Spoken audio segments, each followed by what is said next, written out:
Now with trainer Nika is banded, this is red, and with trainer Mary is golden.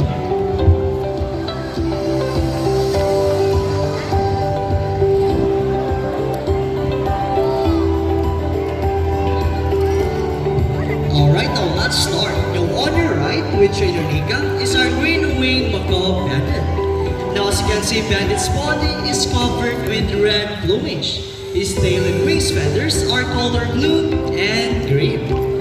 And also banded has a white naked face striped with small red feathers.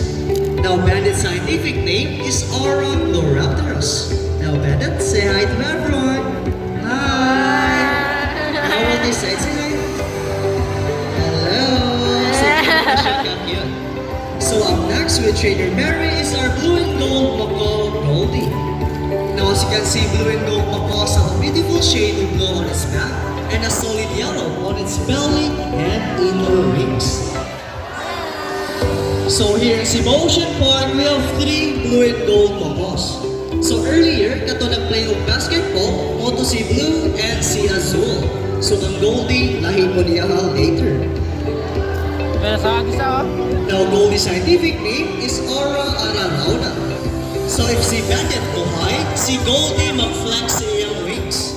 Now Goldie, flex your wings. Flex. There you go.